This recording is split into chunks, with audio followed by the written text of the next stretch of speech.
Hello, this is Casey from Casey Grandpa Tech with a quick tech tip for you. If you guys have a scooter like I do, you may have discovered that all of a sudden you move the wire one way, you move the wire another way, it stops working, it won't charge anymore, and you end up. But a lot of times these scooter chargers, the replacement ones are like $30, but the actual ones that goes with the scooter is about $130. So I'm going to give you some quick tips on how to repair that. Let's get back. Don't forget to like, share, and subscribe to the channel.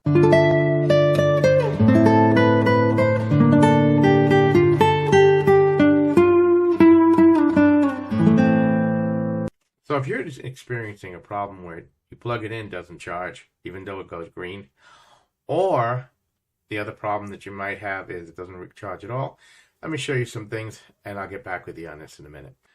Now, as with the Solax, and many of them, they use a 3-prong plug, in your power supply to charge your batteries.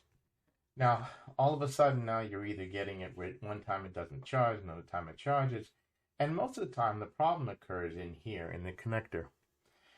So we're going to open this up and take a look inside. And you can see there's 2 screws on this particular one. And there's also a screw here to hold the plate in. So I'm going to take these screws out and we'll get on.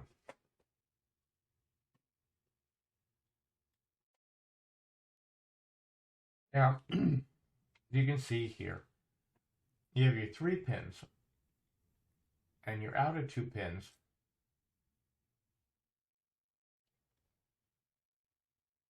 center, third, are jumpered together. You see them? And your positive lead is on the far side. Now, what usually starts to happen with these when they start working is that you'll get an open.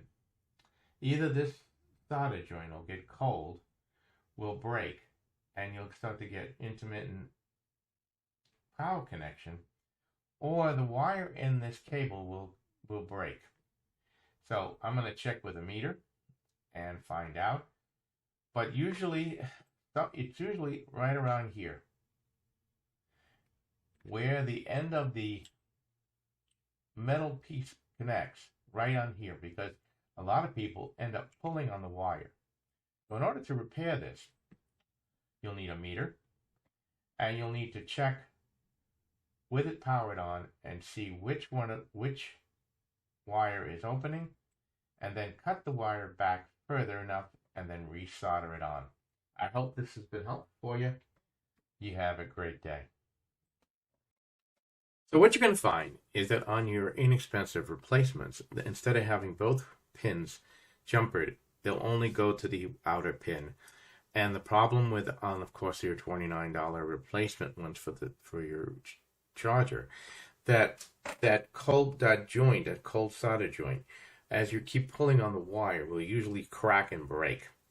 So what you'll need is a meter to find out which of the cold solder joints is broken. Or you can just take your soldering iron and just solder all 3, reheat and reflux that solder. Now, if you find that it's not there, it's most likely where the wire is clamped down by the metal cover. And where that occurs is usually when people pull on the wire, it'll crack and break that wire, so you'll make intermittent connection. You'll move it one way, it'll break, one way not. You can then cut that wire, splice back, solder it, and put it on back. Again, if you're not a person who's good at doing wiring, be sure you replace everything back with the same color code. Red goes to red, black goes to black, and you'll be able to repair that. On your cheaper ones, it's usually just as simple things. I hope this has been helpful for you, this quick tech tip. I'll be back with more tech tips. Please give it a like, a share, and subscribe to the channel. And this is Casey from Casey Grandpa Tech out. Great, and have a great day.